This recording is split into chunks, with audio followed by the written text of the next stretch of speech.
Shinobi change! Ha!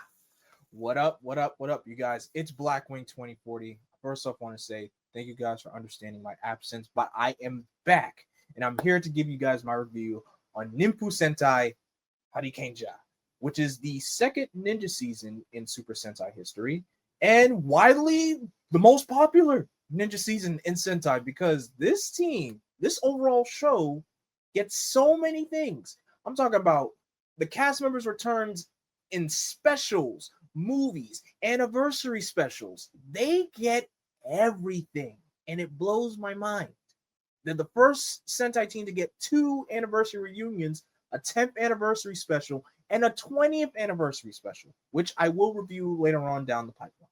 But as all things, I always start off with the synopsis. So the synopsis goes a little something like this. Three misfit pupils of the Hayate-style ninja school who are given a rigorous training regimen by their sensei, Gensai Hinata, are the only survivors when most of their peers are slaughtered during the graduation ceremony by a group of evil space ninjas known as the Jakanja that serve a mysterious power hidden on Earth. Mugensai, who has turned himself into a hamster to evade his pursuers, and his daughter, Oboro Hinata, recruit the trio to become the legendary Hurricangers to fight Jakanja. The Hurricangers are joined by the Gouraigers of the Ikazuchi-style ninja school, who were initially their enemies, and later the mysterious Shurikenger, who unites the two ninja groups to stop Jakanja from acquiring the mysterious powers. So that's the basic synopsis of the show. And this is my first time ever rewatching Hurricanger. I've only watched the show once prior to this recording, but rewatching it again, I noticed some things that I didn't catch the first time I watched the show, which is good. And I'm starting to realize the overarching theme and storytelling of why you have, I want to say, like three separate faction of Rangers: the Hurricangers, the Gouraigers, and the Shurikengers. So I find it very interesting. Now, the theme song is very, very good. It slaps very, very, very good. I love it. Of course, there are some moments where, as I'm going through the show again and binge watch, sometimes I do skip the intro, but it's still a nice intro overall. It's very heroic, energetic, and fun. It's a very nice theme. Now, the next thing to talk about is the suits. I like these suits. I would say these are like my second favorite ninja suits in Sentai. The first ones will have to be Ninja, even though that show is terrible. But regardless, the Hurricanger suits are really nice, and I like how each of them have different variations. So, for instance, the Hurricangers, they have their insignia of their elements: earth, air, and water. Their Zord on the medallion of their helmets. Of course, the swords on the back.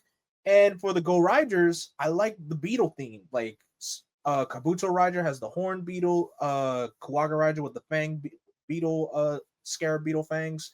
Really, really cool. And they get shoulder pads. So it's really cool how they gave them difference and variation between the two Ranger factions. And then you have Shurikenger, who has like a vest. And the cool thing is when he takes off his vest, he's able to switch his helmet visor, and that activates a different mode, which is called Shurikenger Fire Mode. And I find that pretty cool. So those are just my opinions on the suits itself.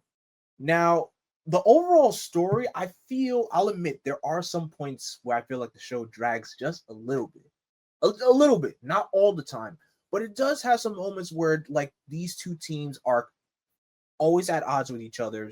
But as the show progresses, they start to come into their own, they start to respect each other, and they start to cooperate as one unit, which I love. And just like the plot description describes, Shurikenger is also that glue that kind of keeps them together, because the way how he teaches them his ways as well, they start to grow and develop as a full team of Rangers and as heroes to protect the world.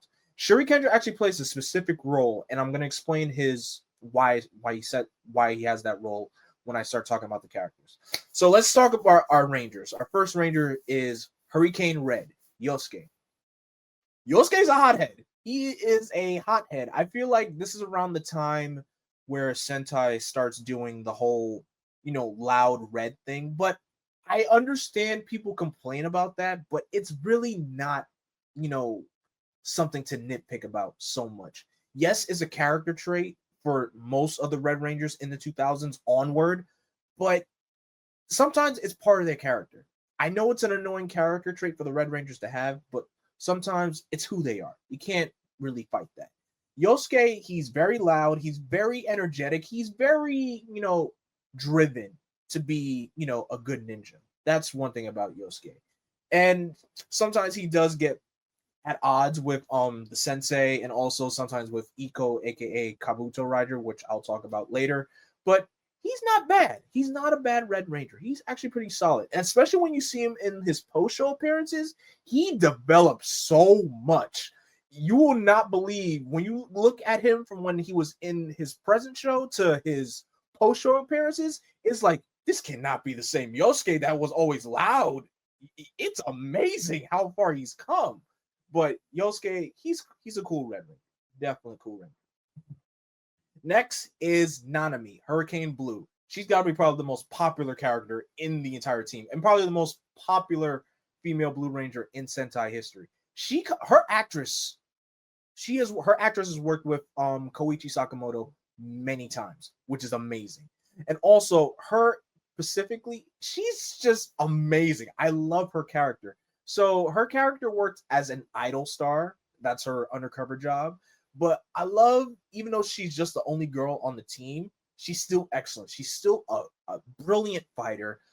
She has her funny moments as well. She's always the heart of the team, but she's amazing through and through. I love Nanami.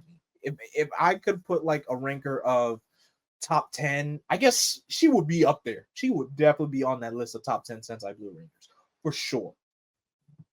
All right, next is Kota. Kota is Hurricane Yellow.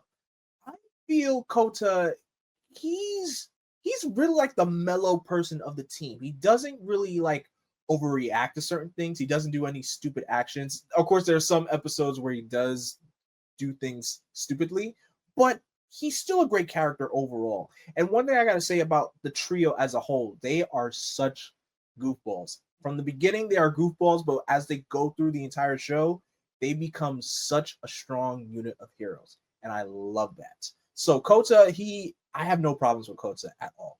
He is awesome. Now, the next group of Rangers, the Gouraigers. I'm going to talk about both of them together.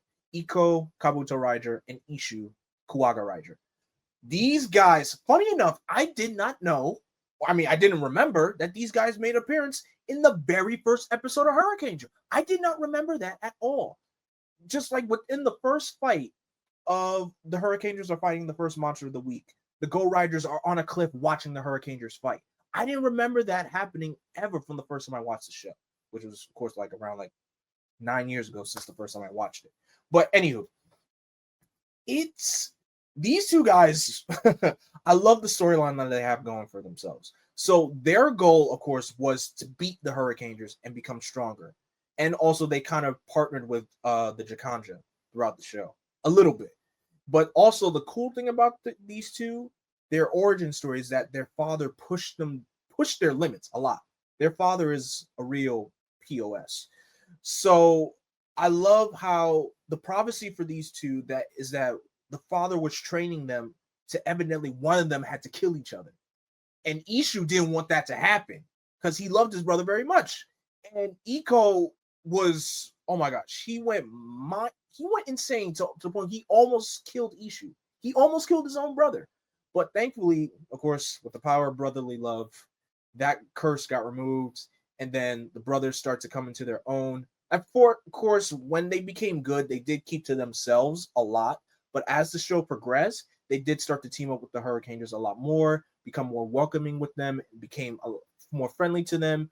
It really shows how far they come from being just like standoffish, brooding duo of Rangers to now fully accepting the Hurricangers as their friends. And they really came a long way. I like these guys. They are really, really cool. And the last Ranger I want to talk about is Shurikenger. So before I continue, unfortunately, Shurikenger's voice actor passed away. And it's kind of very sad, really sad. But it's very interesting is that Shurikenger doesn't have a human form at all. Here's why. So he was actually a student in the Hayate Ninja School, but he deserted from the school. So he found a woman who I'm going to get to later. She's one of the supporting characters. She gave him the role of Shurikenger, meaning he is the ninja without form. He is the ninja of ninja. He doesn't have an actual identity anymore. He disregarded his real name completely. So throughout the show, Shurikenger basically helps bridge the gap between the two teams.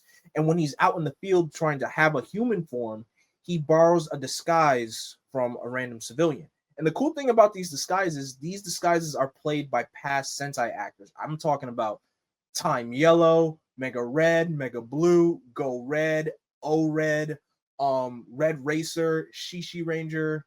There's a lot of Red Ranger actors that came back to portray Shurikenger, which is cool. Even the legendary Kenji Oba himself, Space Sheriff Gavin himself, was an identity for Shurikenger. And it was really cool. Really, really cool. I found that really awesome. And unfortunately, it's interesting how his character ends up in the show, like his final moments in the show. He at first didn't want to reveal and to the Rangers his identity, but he's still grown attached to them as friends. And then to the point where he had to sacrifice himself to tell the Rangers to make sure to defeat the Jakanja before they destroy the Earth. And he pulled a kamikaze attack. Unfortunately, it was insane to see him go out like that. And I just seeing it for the second time and understanding why he did it that way kind of pulls in my heart a little bit. But he's still a great character overall, regardless. Now for the supporting characters, Sensei Hinata. So just a little bit comparison. So you guys know how in Power Rangers Ninja Storm, Lothor turned Sensei into a hamster or guinea pig. Here, Sensei Hinata, he turned into a guinea pig himself, as mentioned in the plot synopsis. But the thing is, he stays a guinea pig the entire show because the spell that he used to transform himself, he forgot it. And then in the final batch of episodes, he remembers it and he turns back into his human self.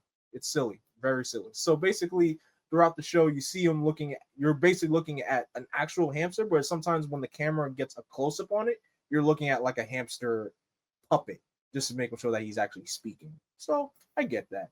But as a mentor, he's not bad. I mean, even, he's trying to give the Hurricangers advice in the form of a rodent. It's still good at regardless. And we have his daughter, Oboro. She is basically the woman in the chair. She created the Zords. She created the weapons. She created the morphers for the Rangers. And she's basically,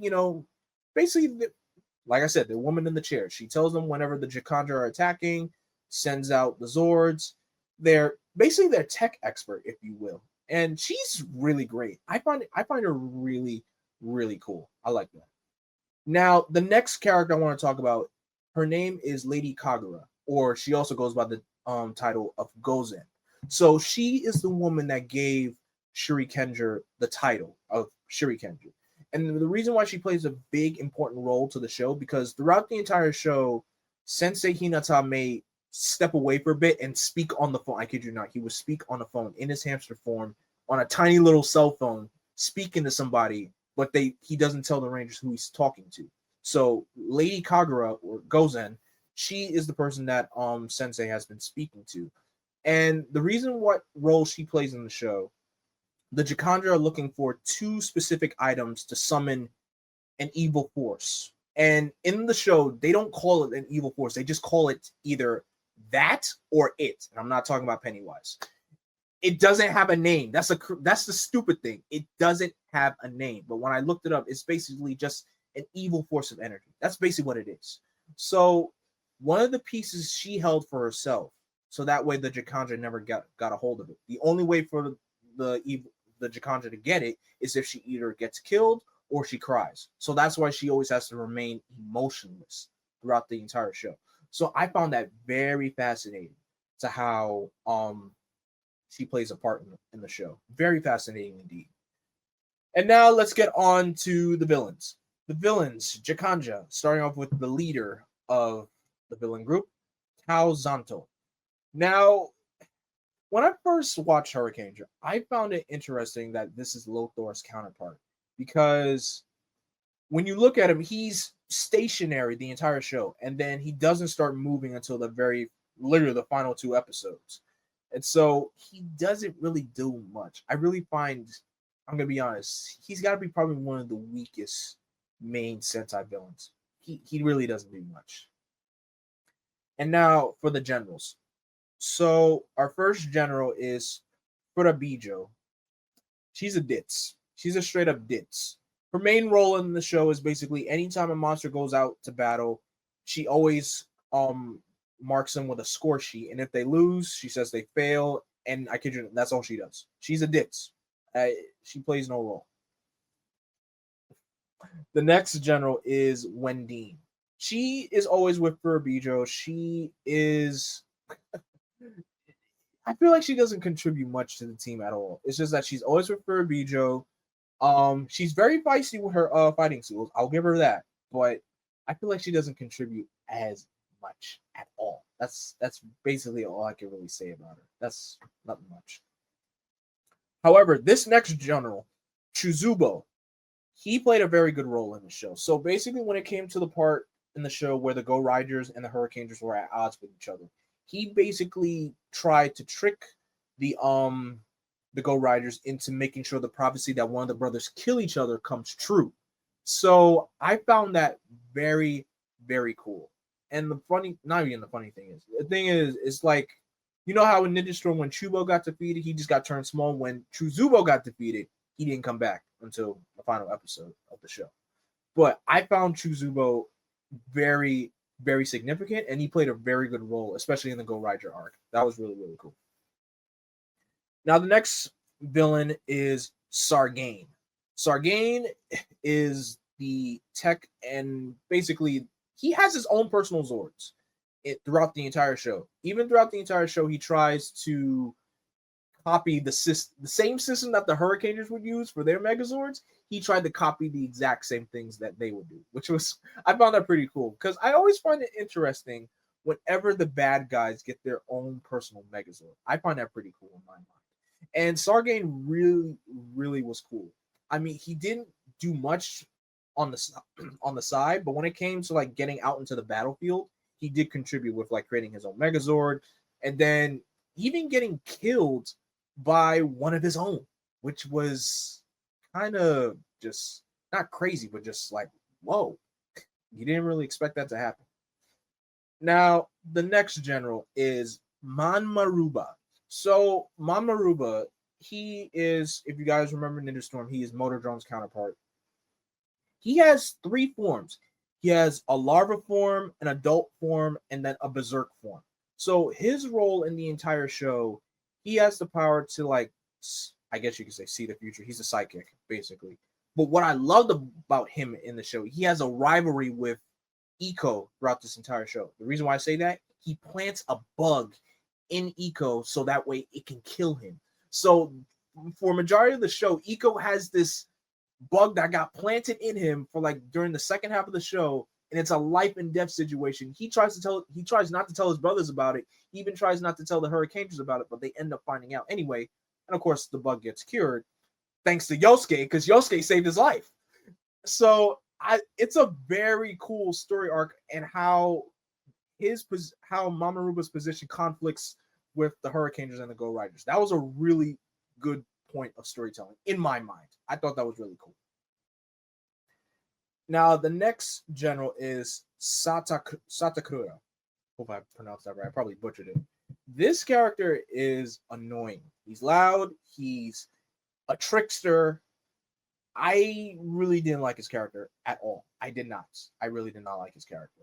It just got hit to the point. Anytime when he was on screen, I was just like, can the show move along so that way I don't have to hear his annoying voice ever again? But I get it. I guess it's probably just for comedic relief, and he puts the Rangers in very life and, I don't want to say comedic, but kind of psychological life and death situations. Almost kind of like, think of him as like Jigsaw from the Saw franchise, if you will. And the last character I want to talk about is Sandaru, the final general that appeared in the show. He is a weasel. He is only out for himself. He really actually tried to want to take over the Jakanja. Like, he killed Sargain on the side. thinking he told Furubijo and Wendine that the Hurricangers did it, even though it was him. So he's trying to find his way to sneak his way up to the top, but he actually ends up dying in the process anyway. Not because someone found out, but the Hurricangers actually did defeat him. So even with his own agenda, he still did not succeed. But I did like his design though. The whole shark motif and everything, it was really, really cool. And that's all the characters in the show. And Hurricanger, it's a lot. I'll admit. It's been a long time since I watched the show. It was a lot to sit through, but it's a fun show nonetheless. After watching it for a second, rewatching it and catching certain story beats that I didn't catch the first time I watched it, it did make a lot of sense this time. So I'm gonna give Hurricanger a raw. I rank it as raw. It's a really, really good show. And if anything, would I recommend as a first Sentai season? Yes, I actually would recommend as a first season for people if they never watched Sentai ever. And especially if Ninja Storm is one of your favorite seasons. Granted, Hurricane is completely different, but I would say go into it with an open mind. And with that being said, thank you guys so much for watching my review of Ninpu Sentai Hurricanger. In terms of the other stuff, I will be reviewing the Hurricanger versus Gouraiger team up, and I will also be reviewing the 10th anniversary special and the 20th anniversary special. Each one will get their own video. And I appreciate you guys patient with me during my time of absence. And the next show I will be reviewing, I know it's kind of going off the rails, but my next show I'm going to be reviewing is going to be Jakka Dengeki Tai. The reason why I'm doing Jakka is because it's the shortest Sentai season ever. My previous Sentai season review was Gouraiger. I figured, let me just do Jakka. It's only 35 episodes. Get Jakka out of the way, done and over with. So Jakka will be next after this slew of Hurricanger content. So be on the lookout for those. As always, folks, don't forget to like, comment, share, and subscribe, and click that bell to be notified. And as always, I appreciate it. I am Vengeance. I am Darkness. I am Black. Stay golden.